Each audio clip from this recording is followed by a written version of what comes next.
कि मैटर क्या होता है। मैटर बहुत सारे पार्टिकल्स का बना होता है, या हम ये कह सकते हैं बहुत सारे पार्टिकल्स मिलकर एक मैटर को बनाते हैं। मैटर का ही एक स्टेट है लिक्विड। लिक्विड अलग अलग पार्टिकल्स का बना होता है। हम पार्टिकल्स के तीन कैरेक्टरिस्टिक्स होते हैं। पहला, पार्टिकल्स के दरमियान स्पेस होती है। दूसरा, पार्टिकल्स कंटिन्यूअसली मूव करते हैं। और तीसरा, पार्टिकल्स के बीच में अट्रैक्शन होती है। एक अट्रैक्टिव फोर्स होता है, हम कोहेसिव फोर्स कहते हैं। कोहेसिव फोर्स लिक्विड्स में भी होता है, सॉलिड्स में भी होता है और गैसेस में भी होगा। जो ये कोहेसिव फोर्स है ये लिक्विड्स में कम होता है, इसकी जो स्ट्रेंथ है वो कम हो जाती है। लेकिन अगर हम सॉलिड्स की बात करें, सॉलिड्स में जो ये कोहेसिव फोर्स होता है ये इतना स्ट्रांग होता है, पार्टिकल्स को टाइटली पकड़ता है, जिसकी वजह से पार्टिकल्स इधर उधर मूव नहीं कर पाते हैं। पार्टिकल्स के नेचर होता है इधर उधर मूव करने का, लेकिन जो एक कोहेसिव फोर्स है इतना उनको टाइटली पकड़ता है जिसकी वजह से वो इधर उधर नहीं जा पाते हैं। इसकी वजह से सॉलिड्स में फिक्स्ड शेप होती है और फिक्स्ड वॉल्यूम होता है। लेकिन अगर हम लिक्विड्स की बात करें, लिक्विड्स में जो एक कोहेसिव फोर्स होता है ये बहुत कम होता है। इसकी जो स्ट्रेंथ है, इसकी जो एबिलिटी है वो कम हो जाती है इन लिक्विड्स में। हम प्रॉपर्टीज ऑफ लिक्विड्स पढ़ेंगे। पहला, liquids do not have fixed shape but have a fixed volume. Fixed shape क्यों नहीं है, हम इस बात को कैसे समझेंगे। हमारे पास है लाइक वाटर, जब हमने उसको किसी बाउल में डाला वो वही शेप लेगा। जिस भी शेप के कंटेनर में हम उसको डालेंगे वो वही शेप लेगा। But have a fixed volume. Fixed volume क्यों है फिर? हमारे पास ग्लास है, उसकी जो कैपेसिटी है वो है 10 ml और हमने उसमें पानी डाला 5 ml।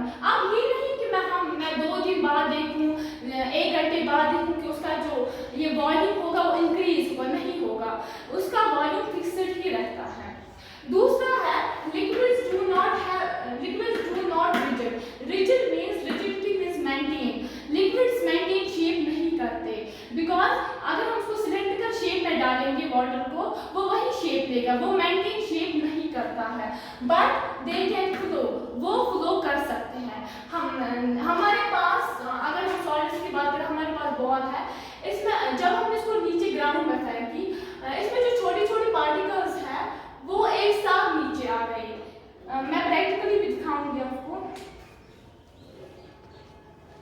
ये हमारे पास बॉल है, ये एक मेटल है, ये एक सॉलिड है। जब हमने इसको नीचे फेंका, इसके जो पार्टिकल्स हैं वो एक साथ नीचे आ गए। लेकिन अगर हम लिक्विड्स की बात करें, हमने वाटर लिया, जब हमने इसको ग्लास में डाला, ये एक साथ इसके जो पार्टिकल्स हैं वो एक साथ नीचे नहीं आए। आधे ग्लास में है, आधे हम कह सकते हैं हवा में और आधे बॉटल में है। इसके जो पार्टिकल्स हैं वो एक साथ नीचे नहीं आते हैं। इसी को बोलते हैं फ्लो। इसके कारण हम लिक्विड्स को फ्लूइड्स बोलते हैं। तीसरा है लिक्विड्स हैव मॉडरेट डेंसिटी। अब फिर मॉडरेट क्या होता है? अगर सॉलिड्स में हाई डेंसिटी होती है तो लिक्विड्स में मॉडरेट मींस मीडियम। लिक्विड्स में मीडियम डेंसिटी होती है, ना वो ज्यादा दूर होते हैं ना वो ज्यादा नजदीक होते हैं, ना वो ज्यादा दूर होते हैं ना वो ज्यादा नजदीक होते हैं, वो मीडियम होते हैं। उनकी जो डेंसिटी होती है वो मीडियम होती है।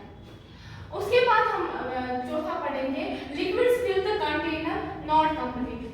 मैंने अभी बोला हम एक कंटेनर लेंगे 50 ml का, उसमें हम 20 ml वाटर डालेंगे। मैंने अभी बोला अगर हम 10 दिन बाद भी देखें, 1 वीक बाद भी देखें, उसका जो वॉल्यूम वो नहीं बढ़ जाएगा। इसके जो